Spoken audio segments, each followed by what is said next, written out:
This is the news on You Call That Radio. In fact, this is not the news. This is your news.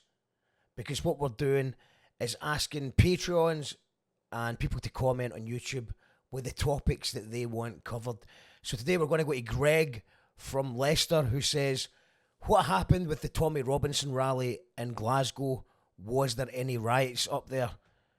Now, first of all, I think we should clarify that it wasn't a Tommy Robinson rally, because Tommy Robinson wasn't there, of course, because Tommy Robinson's on his holidays.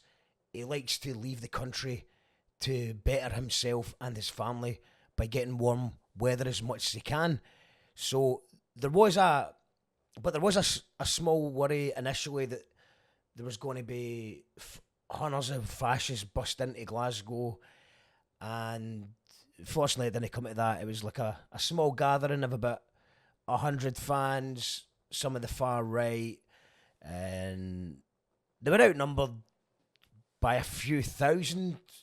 We're guessing a few thousand anti-fascist, anti-racist organisations, including the Green Brigade, who the police kettled for an hour or two. And the only other flashpoint really worth mentioning was part of the group tried to attack McCool's Bar in High Street, but they were chased away. I actually recognise some of the people there. And, you know, McCool's is considered a Celtic bar, but it's not a Celtic bar. It's a music bar. And as you're about to see, they welcome everyone apart from bigots. So this is the one thing I loved about this. Obviously, absolutely cowardly act attacking a pub. I don't think it ended well for them. But just what you do in attacking pubs. I remember seeing Leeds fans doing this to an old guy's pub just because it looked Irish from the outside. It's absolutely despicable behaviour, man. But the one good thing that came out of this was how McCool's dealt with it. There's two things I want to look at here. Is one, McCool's official statement, and then secondly, we're going to look at how they responded to the Sun, who wanted a comment. So McCool says earlier today, a group of up to 40 right-wing ultras attempted to attack McCool's. They failed. As ever, McCool stands against fascists and racism in all its forms. This is a place where everyone is welcome, no matter who they support, who they love, who they worship, or how they vote, with one exception, which was made very clear this afternoon.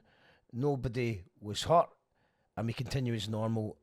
And there's free entry tonight. Come on down, have a good night, and stand in solidarity with all of us here. McCool's anti-fascist since 1993.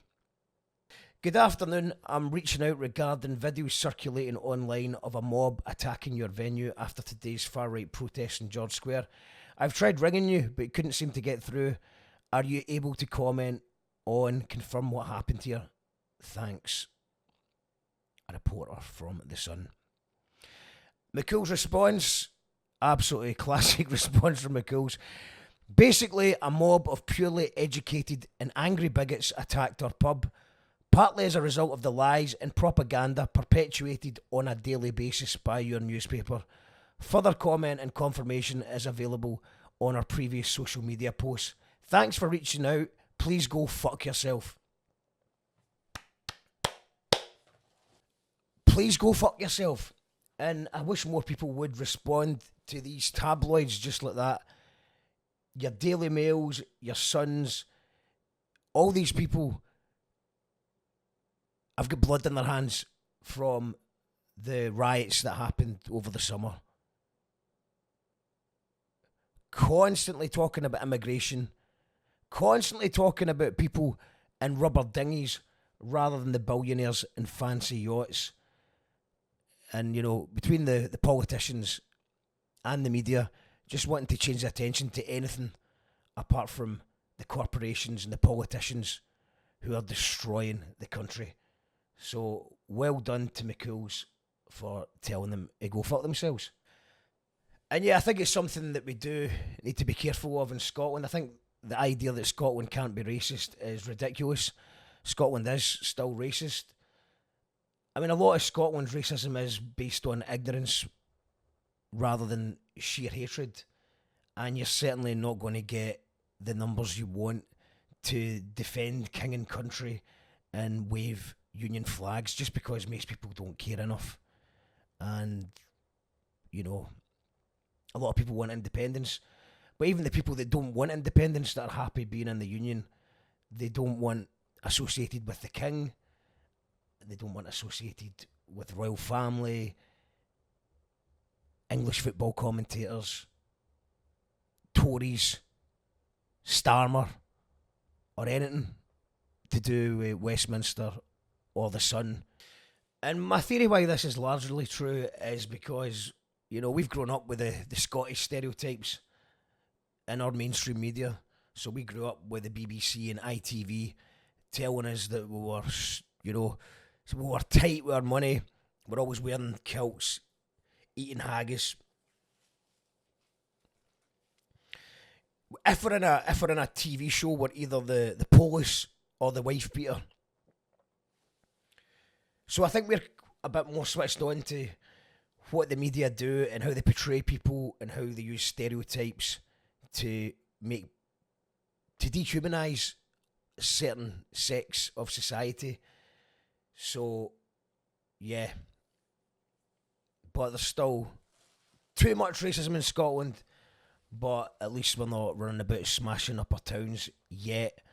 But that's it's up to everybody to educate people and to just let's start talking about the rich people, the corporations who aren't paying any tax, and let's stop picking on people just because of their skin colour or their nationality. But yeah, Tommy Robinson didn't turn. So to answer your question, Greg, Tommy Robinson didn't turn up. There wasn't any riots. They got outnumbered, and they got chased out of a pub.